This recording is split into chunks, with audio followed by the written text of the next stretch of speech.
Bismillah, assalomu alaykum, hurmatli ko'rarman. Biz oldingi saboqda harakatlar haqida o'tganmiz.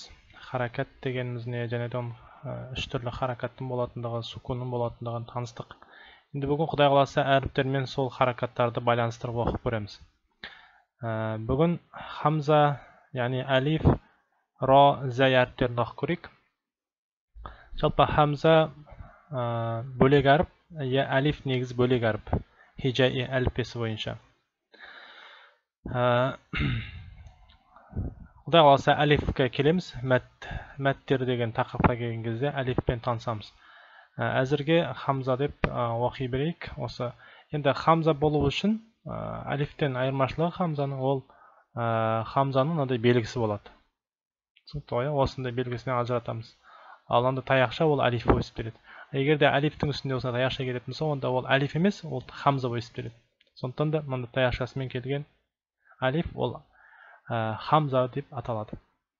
Yaxshi, hamzaning boshqa turlari bor, o'g'anda kelamiz oldi. Hamzaning mahraji. Mahraj deganimiz jalpa shig'atning o'rni. Endi arabning shig'atning o'z o'rni bor. Bu hamzaning shig'atning o'rni alqimning eng төменgi jag'i. Ko'krakka yaqin төменgi jag'i bo'lib turadi. Sifatlari arabning sifatlari bor, sonымен қатар mahraj bilan қатар sifatlari bor. Оның барлығы мен кеңірек танысам десеңіздер, сол менің YouTube каналымда Сері Жұмаш деген бейнелі тәжвид деген ойнату тізімінен таба аласыздар иншалла. Сол жерде кеңірек сабақ өткенбіз. Жақсы, біз енді бүгін махраж сипатқа кеңірек тоқталмаймыз. Бірден харакаттармен қалай оқу керек соған келейік. Хамзаның өз дыбысы деген дыбыс негізі. Деген. Оған егерде фатха келетін болса, үстіне сызық келетін болса, болады. Деп тұрсалады. Тек қана емес, күшеніп шығады. Сонымен қатар астына сызық келсе, деп тұрсалады. Ал үстіне өтірі келсе, онда деп тұрсалады екен. Бұл енді ешқандай қиыншылық жоқ. Осылай бірінші не істейміз? Хамзамен осылай танысып кете береміз ары қарай. Ро, екінші әріп ро. Махражы тілдің ұшы өзінің тұсындағы үстіңгі күрек түстердің қызыл етіне тиіп, нун махражының сәл төмен жағынан дыбысталады. Жалпы бұл махражның шығатын жері қай жер екенін таныстырып жатыр. Тілдің ұшы үстіңгі күрек түстің қызыл етіне тиіп дыбысталады екен, яғни қызыл етке. Қызыл ет бар ғой, тістің жанындағы үстіңгі күрек түстің. Сол жерге тиіп дыбысталады екен, орнына дыбысталды. Бұл сипаттары истифаля, жахр, мутавассит, тақрир деген сипаттар өстереді. Жақсы, бұл нәрселерге енді жеке оқып түсінбесеңіздер, бұлай енді қиын оны түсіну. Сондықтан оған мән бермейміз қатты. Бірден харакатпен оқылатын мән берейік. Міне, роның үстінен фатха келсе қалай оқылады? Рыдғы негіз дыбысталу, оның үстіне келетін болса, жалпы ро фатхал болған кезде, және де даммалы болған кезде жуан оқылады. Міне жалптар ро фатха немесе дамма әрекетімен келгенде жуан оқылады. Сондықтан да рә демейміз, ро дейміз. Ро. Әйтпесе ро негізі жуан әріпке жатпайды, жіңішке әріп. Ро, ри, ру. Ро, ри, ру. Міне. Ро, жаңағыда ру деген кезде жуан оқылады, бірақ кәсіралы болған кезде ро жіңішке оқылады. Ри емес, ри деп жіңішке оқимыз. Міне, кәсірамен келсе жіңішке оқылады деп отыр. Өздері өз сукунды болып, алды фатхал немесе дамал болса, тағы да жуан оқылады. Егерде өз сукунды болып, алды кәсіралы болатын болса, онда жіңішке оқылады. Соны айтып жатыр. Енді жуан жіңішке болатын тұстары бар. Енді роның сөз басында келгенде көрдіңіздер ме? Ро жеке өз жазылады былай. Ро, ри, ру. Ал енді сөздің ортасынан келсе, міне алдынан жалғанады, көрдіңіздер ме? Міне алдынан мынандай сызық келеді. Ро, ри, ру деп. Сөздің ортасында немесе соңында болғанда міне осындай бейнеде жазылады. Білесіздер ғой, алып деп өттік. Ро, ри, ру. Ал мынау қалай оқимыз? Алиф кеп тұр.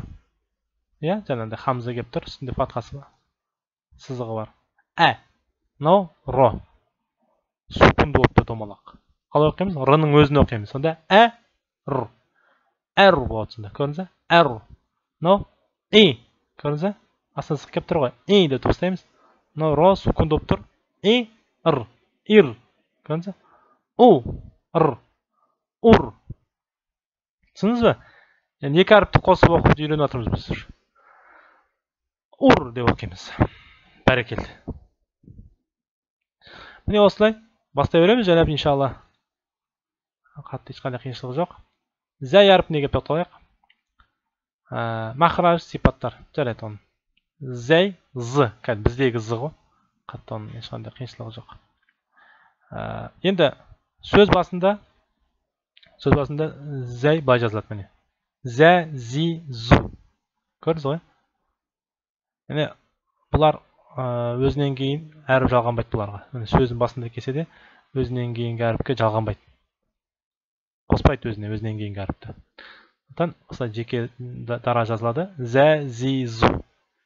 Ал сөз соңында немесе ортасында келсе өздері жалғанады алдындағы әріпке, бірақ өздерінен кейінгі әріпті өзіне жалғанбайды. Зә, зи, зу. Бұл сөздің ортасында немесе соңында келгендегі бейнесі. Енді екі хамзамен қосып оқып көрейік. Міне көрдіңіз бе? Хамзаны өзін жеке оқитын болсақ, но қандай әріп? Дұрыс айтасыз. З. З не болып тұр? Сукун болып тұр. Онда з-ның өзін ғана оқимыз. З. Әз. Көрдіңіз бе? Но з. Из. Көрдіңіз бе? Астына сызық тұр ғой. Из. Мынау дамма келіп тұр. Көрдіңіздер ғой? Уз. Бәрекелді. Хамзамен өттік. Енді зәй мен ро әрпі келіп тұр. Көрдіңіздер ме? Жаңа алдында өткен ро әрпі. Біріншісі зәй, нүктесі бар. Үстіне сызық келсе қалай оқылады? Зә. Зә, мынау қандай әріп? Жоғарыда өттік біз. Р. Ол сукунды болып тұр. Р-ның өзін ғана дыбыстаймыз. Р дейміз. Сонда з, зә, р. Зәр. Көрдіңіз бе? Зәр деп оқимыз.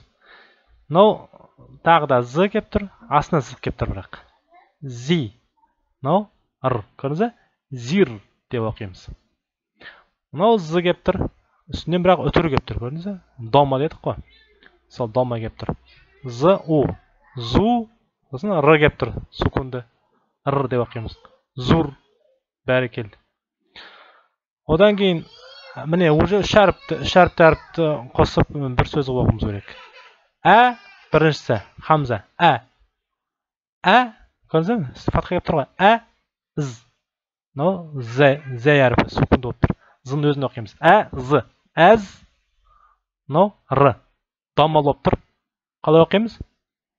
Р, у, ру. Сонда әз, ру. Көрдіңіз бе? Мынау да солай. Хамза астына сызық келіп тұр. Сосын мынау з сукунды. Онда з-ның өзін ғана оқимыз. Из, ру. Көрдіңіз бе? Из, ру. Бәрекелді. Мынау қалай оқимыз? Дамма келіп тұр хамзаның үстінде. У болады. Алдында өткенімізде. У, сосын з нүктелі. Сукунды болып тұр. З-ның өзін ғана оқимыз. Уз. Уз. Мынау р. Р-ның үстінде өтір келіп тұр. Қалай оқимыз? Ру. Ру деп оқимыз. Сонда уз. Уз, ру. Бәрекелді. Мен бірге ілесіп отырсыздар ғой, түсініп отырсыздар ма? Мынау қандай әріп? Нүктесі жоқ. Р. Бұл сіз жаттап алған шығарсыз. Р. Көрдіңіз бе? Р. Мынау нүктесі бар. З әріп. Зу болады сонда. Көрдіңіз бе? Зу. Зу деп оқимыз. Бәрекелді. Міне сіздерге тапсырма. Осы әр әріпті оқып, видеоға түсіріп, кері байланыс жасап, маған жіберіңіздер. Иншалла біз тексеріп, қате дұрысын айтамыз иншалла. Жақсы, осымен біздің сабағымыз аяқталды. Субханакаллахумма ва бихамдика, нашһаду ан ла илаха илля анта, настағфирука ва натубу илейк.